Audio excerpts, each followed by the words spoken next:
नमस्कार दोस्तों, मैं हूं इलियास भट्टी और आप देख रहे हैं भट्टी होम्यो क्लासेस। दोस्तों, आज हम एक ऐसे टॉपिक पर बात करने वाले हैं जिसके बारे में बहुत सी लेडीज़ को सही जानकारी नहीं होती। अगर किसी लेडी को डॉक्टर बोल दे कि यूट्रस में फिब्रोइड है, पॉलिप है या ट्यूमर है, तो सबसे पहले उनके दिमाग में एक ही सवाल आता है, क्या ये कैंसर है, क्या ऑपरेशन ही करवाना पड़ेगा। और बहुत लोग ये भी पूछते हैं कि क्या होम्योपैथिक में इसके लिए कोई मेडिसिन है। आज की इस वीडियो में हम इन सभी सवालों का जवाब जानेंगे। साथ ही मटेरिया मेडिका के हिसाब से कुछ इंपॉर्टेंट होम्योपैथिक मेडिसिन्स को भी डिटेल में समझेंगे। लेकिन वीडियो शुरू करने से पहले एक बहुत इंपॉर्टेंट बात, होम्योपैथिक में मेडिसिन सिर्फ डिजीज़ का नाम देखकर नहीं दी जाती, बल्कि पेशेंट्स के कंप्लीट सिम्टम्स और कॉन्स्टिट्यूशन को देखकर सिलेक्ट की जाती है। फिब्रोइड, पॉलिप और ट्यूमर क्या होते हैं, सबसे पहले ये समझ लेते हैं कि इन तीनों में डिफरेंस क्या होता है। फिब्रोइड यूट्रस की मसल्स में बनने वाली एक नॉन कैंसरस ग्रोथ होती है। पॉलिप यूट्रस की अंदर वाली लाइनिंग पर बनने वाली छोटी सी ग्रोथ होती है। और ट्यूमर का मतलब सिर्फ एक ग्रोथ या गांठ होता है। हर ट्यूमर कैंसर नहीं होता, कुछ ट्यूमर नॉर्मल होते हैं और कुछ कैंसरस भी हो सकते हैं। इसलिए बिना प्रॉपर टेस्ट के कभी भी सिर्फ नाम सुनकर घबराना नहीं चाहिए। अब सवाल आता है कि इस प्रॉब्लम में सिम्टम्स क्या हो सकते हैं। हर पेशेंट में सिम्टम्स अलग हो सकते हैं। किसी को पीरियड्स बहुत ज़्यादा आते हैं, किसी को लोअर एब्डोमेन में पेन रहता है, किसी को पेल्विस में हैवीनेस फील होती है, किसी को बैक पेन और वीकनेस रहती है, कुछ लेडीज़ को ब्लोटिंग रहती है, भूख कम लगती है और कुछ केसेस में यूट्रस में गांठ अल्ट्रासाउंड करने पर ही पता चलती है। तो सबसे पहले हम बात करते हैं एपिस मेलिफिसिया की। मान लीजिए एक लेडी कहती है कि डॉक्टर साहब, मेरे ओवरीज़ के एरिया में बहुत पेन होता है, जैसे मधुमक्खी ने काट लिया हो। पेट को टच करने से भी पेन बढ़ जाता है।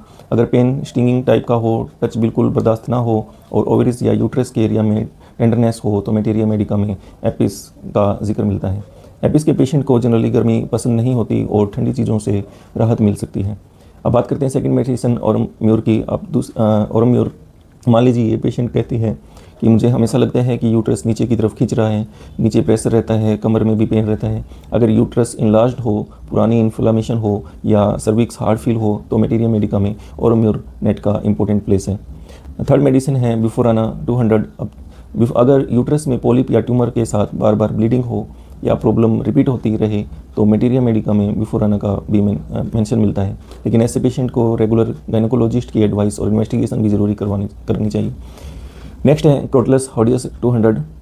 मान लीजिए पेशेंट कहती है कि पीरियड्स या ब्लीडिंग बहुत ज़्यादा होती है, खून रुकने का नाम ही नहीं लेता, बहुत वीकनेस फील होती है।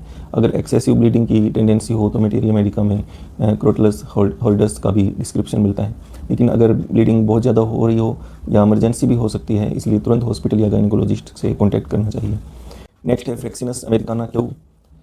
ये मेडिसिन फिब्रोइड के कॉन्टेक्स्ट में काफ़ी फेमस मानी जाती है। पेशेंट अक्सर कहते हैं कि डॉक्टर साहब, ऐसा लगता है जैसे यूट्रस नीचे गिर रहा हो, लोअर एब्डोमेन में हैवीनेस रहती है और ज़्यादा देर खड़े रहना मुश्किल हो जाता है। अगर ऐसे सिम्टम्स हों और इन्वेस्टिगेशन में फिब्रोइड कंफर्म हो, तो मटेरिया मेडिका में फ्रेक्सिनस अमेरिकाना का जिक्र मिलता है।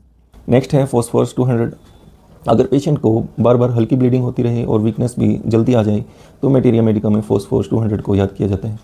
इस मेडिसिन का सिलेक्शन भी पेशेंट के कंप्लीट सिम्टम्स देखकर ही किया जाता है। नेक्स्ट बात करते हैं हम थूजा 200 की। थूजा को होम्योपैथिक में अब नॉर्मल टिश्यू ग्रोथ की केसेस में काफ़ी इंपॉर्टेंट माना गया है। अगर पेशेंट के ओवरऑल सिम्टम्स थूजा से मैच करते हों और इन्वेस्टिगेशन में फिब्रोइड का या पॉलिप कंफर्म हो, तो एक्सपीरियंस्ड होम्योपैथिक डॉक्टर में इस मेडिसिन पर विचार कर सकते हैं।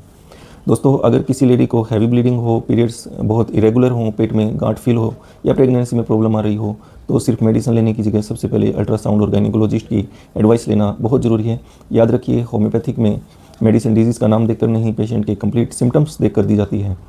उम्मीद करता हूं कि आज की वीडियो से आपको फिब्रोइड, पॉलिप और यूट्रस ट्यूमर के बारे में और मटेरिया मेडिका में बताई गई इंपॉर्टेंट मेडिसिन को समझने में मदद मिली होगी। अगर वीडियो पसंद आई हो तो लाइक करिए, शेयर करिए और भट्टी होम्यो क्लासेस को सब्सक्राइब करना बिल्कुल मत भूलिए। मैं हूँ इलियास भट्टी। मिलते हैं अगली वीडियो में एक नए होम्योपैथिक टॉपिक के साथ। धन्यवाद। जय हिंद, जय भारत।